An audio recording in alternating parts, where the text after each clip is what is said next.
90,000 में भैंस खरीदी गई, लेकिन भैंस ने ऐसा तांडव मचाया कि एक किसान को पटक दिया, जिससे उसकी मौत हो गई।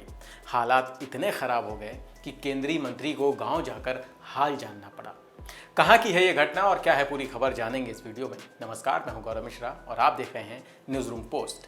यूपी के मुजफ्फरनगर में मुनभर गांव में खूनी भैंस का तांडव देखने को मिला, जहां खेतों में छुपी भैंस ने खेत में पानी चलाने गए एक किसान को जमीन पर पटक कर मौत के घाट उतार दिया। इसके अलावा कई और लोगों को भी चोट पहुंचाकर घायल कर दिया।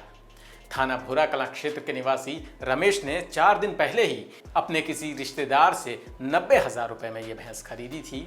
भैंस को लाते वक्त गांव का ही एक युवक अंकित भी मौजूद था।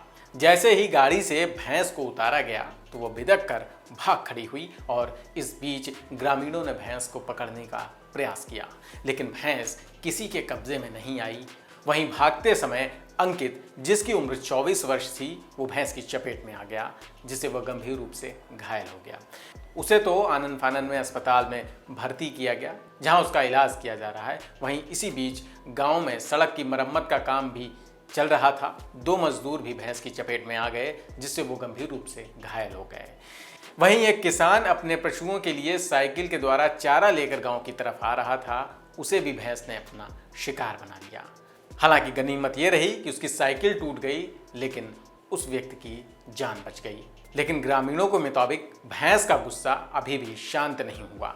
भैंस पास के ही एक गांव मुनभर के जंगल में पहुंच गई, जहां खेत में काम कर रहे एक किसान जयवीर को इसी खूनी भैंस ने जमीन पर पटकना शुरू कर दिया। इतना पटका कि उससे उसकी मौत हो गई। इस घटना की जानकारी जब गांव के बाकी लोगों को लगी तो पूरे गांव में शोक की लहर दौड़ गई। ग्रामीणों ने बताया कि भैंस के डर की वजह से किसानों ने खेत में जाना तक बंद कर दिया। पिछले कई दिन से ग्रामीण के पशुओं के लिए चारे की भी मुसीबत खड़ी हो गई। किसानों को इस बात का भी डर था कहीं जंगल में छुपी भैंस उन पर भी हमला न कर दे। कई बार जरूरत पड़ने पर किसान हथियारों से लैस होकर भी झुंड के साथ खेतों में गए।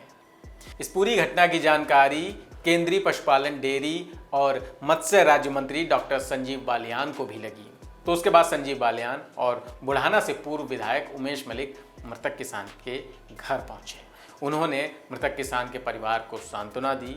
इसके बाद केंद्रीय मंत्री अलावल पुल माजरा भी पहुंचे, जहां उन्होंने घायल अंकित का भी हाल जाना और साथ ही पुलिस और वन विभाग की टीम को निर्देशित किया जल्द से जल्द ग्रामीणों को इस खूनी भैंस से छुटकारा दिलाया जाए, क्योंकि भैंस ने इतना विकराल रूप ले लिया है कि वो कहीं भी किसी भी व्यक्ति को मार सकती है। तो ये थी 90,000 रुपए में खरीदी गई खूनी भैंस की कहानी। इस खबर में इतना ही। आपकी इस खबर पर क्या राय है, कमेंट सेक्शन में लिखकर जरूर बताएं। चैनल को सब्सक्राइब कर लें और वीडियो को शेयर जरूर करें। नमस्कार।